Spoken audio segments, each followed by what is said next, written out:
Finally বন্ধুসকল আজিৰ দিনটোতে মিছন বসুন্ধৰা 3.0 ওপৰত অসম চৰকাৰ ফালৰ পৰা আহি পৰিছে এটা ভাল খবৰ।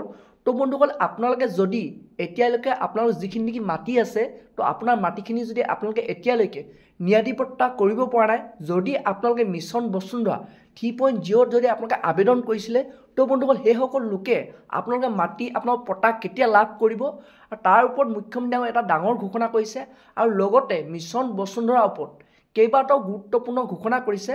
তো বন্ধুসকল যোনটো নেকি আপোনালোকক মই এই ভিডিঅ'টোতে দেখুৱাম, তো আপোনালোকে সেইটো কাৰণে ভিডিঅ'টো একেবাৰে স্কিপ নকৰাকৈ আপোনালোকে চাই থাকিব আৰু লগতে যদি আপোনালোকে মোৰ চেনেলটোত নতুনকৈ আহিছে চেনেলটো লাইক এটা কৰিব, পাৰিলে ছাবস্ক্ৰাইব এটা কৰিব, লগতে আপোনালোকে বেল আইকনটো অন কৰি দিব। তো যেতিয়া এনেধৰণৰ খবৰবোৰ আহি থাকিব তো প্ৰথমে বন্ধুসকল আপোনালোকে সেই ভিডিঅ'বোৰ লাভ কৰিব পাৰিব।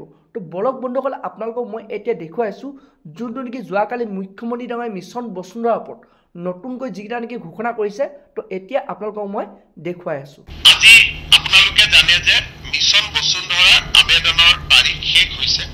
আমি এটা প্ৰায় 5 লাখ আবেদন ইতিমধ্যে আমালৈকে আহিছে। আমি এটা নতুন সিদ্ধান্ত লৈছোঁ যে নামঘৰ বা মন্দিৰ যদি কিবা কাৰণত পৰ্টেলত আবেদন কৰিব পৰা নাই, তেওঁলোকে যদি মেনুৱেলতো আবেদন কৰে তেতিয়াহ'লেও তাক গ্ৰহণ কৰা হ'ব। আৰু মেনুৱেলত আবেদন দিয়াৰ সময় আমি এই মাহৰ 30 তাৰিখলৈকে আমি বঢ়াই দিছোঁ। অকল ধৰ্মীয় উপাসনাস্থলীসমূহৰ বাবে, স্কুল কলেজৰ বাবে, ৰাজহুৱা অনুষ্ঠানৰ বাবে তেওঁলোকে যিখিনিয়ে পৰ্টেলে আবেদন কৰিলে ঠিক আছে, কিন্তু যদি কোনোবাই পৰ্টেলত আবেদন কৰিব পৰা নাই বিভিন্ন অসুবিধাৰ বাবে, তেওঁলোকে মেনুৱেলিও আবেদন কৰিব পাৰিব।